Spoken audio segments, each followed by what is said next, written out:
आज नागपूरच्या जिल्हाधिकारी कार्यालयामध्ये सन्माननीय आशिष जयस्वालजी आणि आमचे जिल्हाधिकारी, फिल्म सिटीचे अधिकारी, महसूल आणि सांस्कृतिक कार्य विभागाचे अधिकारी अशांची संयुक्त बैठक होऊन या ठिकाणी 128 एकर रामटेक जवळ जी जागा विदर्भाच्या भागामध्ये सुद्धा चित्रपट निर्मितीला चालना मिळावी यासाठी ठिकाणी जागा देण्याच्या संदर्भात चर्चा झाली।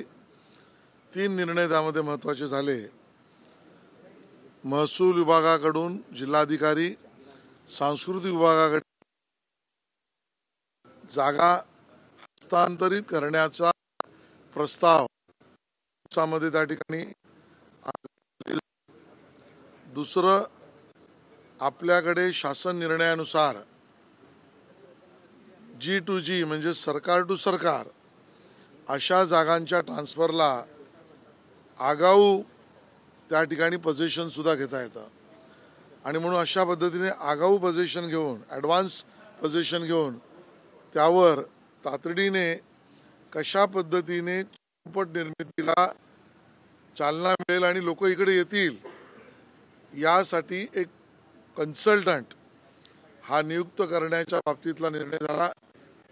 कन्सल्टंटचा रिपोर्ट आल्यानंतर सर्व विदर्भातील स्टेक होल्डर्सना एकत्रित करून त्या ठिकाणी त्याच्यावर अंतिम निर्णय होईल आणि या ठिकाणी ही चित्रनगरी विदर्भात उभं राहण्याच्या प्रस्तावाला आज गती मिळाली आणि त्याबद्दलचे निर्णय झाले। मुंबईतील न्यू इंडिया कोऑपरेटिव्ह बँकेवर आरबीआयने निर्बंध लावलेले आहेत। बऱ्याच ठेवीदारांचे पैसे त्या ठिकाणी अडकलेले आहेत। आरबीआयने कारवाई जी केली असेल ती आरबीआयच्या किंवा नियमांच्या कायद्यांच्या चौकटीत केली आहे। आरबीआयच्या या कारवाईमुळे अजून लोकांचे पैसे सुरक्षित राहावेत याच दृष्टीने ही कारवाई केली आहे। मला वाटतं या विषयामध्ये केंद्र सरकार आणि माननीय मुख्यमंत्री हे चर्चा करून सर्व ठेवीदारांचे पैसे सुरक्षितच राहतील आणि त्यांना त्यांचे पैसे मिळतील या पद्धतीच्या कार्यपद्धतीचा निर्णय करतील। आपण त्याबद्दल निश्चित राहिलं पाहिजे। रणवीर अलाहाबादी प्रकरणी तुम्ही चौकशीची मागणी केली। रणवीर अलाहाबादी प्रकरणी ऑलरेडी पोलिसांची चौकशी चालू आहे। काल जो आम्ही निर्णय केला तो राज्यामध्ये काही भागामध्ये अशाच पद्धतीच्या अश्लील प्रदर्शन किंवा अश्लील शब्द किंवा अश्लील संवाद याचे काही कांदे पोहे नावाचे कार्यक्रम सुरू झाले आहेत।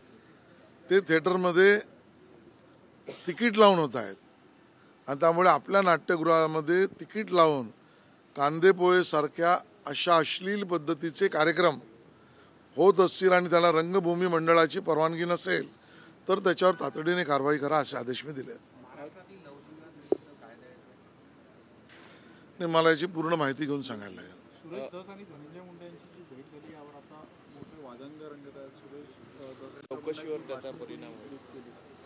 मला याची संपूर्ण माहिती नाही। मी वर्तमानपत्रामधून बातमी ऐकतोय ती भेट झाली का नाही झाली, गुप्त झाली का खुली झाली, खुल्यापणे गुप्त पद्धतीने झाली का गुप्त पद्धतीने खुल्यात झाली, मला याची पूर्ण माहिती नाही। मुंबई महानगरपालिकेच्या निवडणुका ह्या महायुती म्हणून लढल्या जाईल की कशा पद्धतीने त्याचा पुढचं याचा अंतिम निर्णय माननीय देवेंद्रजी, एकनाथ शिंदेजी आणि त्याबरोबर अजितदादा पवार आणि रामदास आठवलेजी करतील, पण सर्वसाधारणतः महायुतीच निवडणुकीला एकत्र जाईल असं चित्र आहे।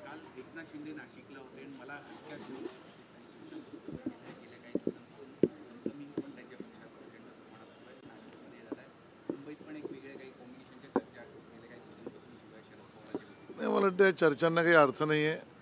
महायुती म्हणून आम्ही मजबूत आहोत। आम्ही एकत्र सरकारमध्ये निवडून आलो आहोत। एकत्र महायुती म्हणून महानगरपालिका निवडणुका लढवण्याचाच मानस आमचा आहे आणि त्यामुळे एकनाथ शिंदेजी जे म्हणाले ते विरोधकांना म्हणाले असतील आणि म्हणून मातोश्रीने त्यांना हलक्यात आतापर्यंत घेतलं आणि मग ही परिस्थिती झाली.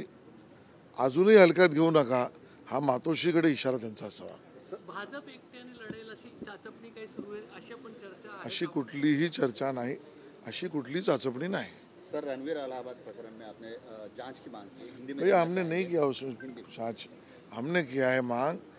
ऑलरेडी उस मामले में पुलिस इंक्वायरी चालू है.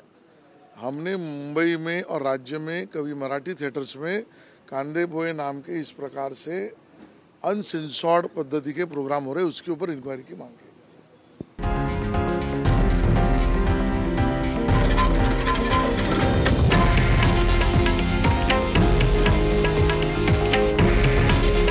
हे आहे देशातील नंबर 1 न्यूज नेटवर्क आणि आपण पाहत आहात TV9 मराठी. काळजी तुमची, हित महाराष्ट्राचं.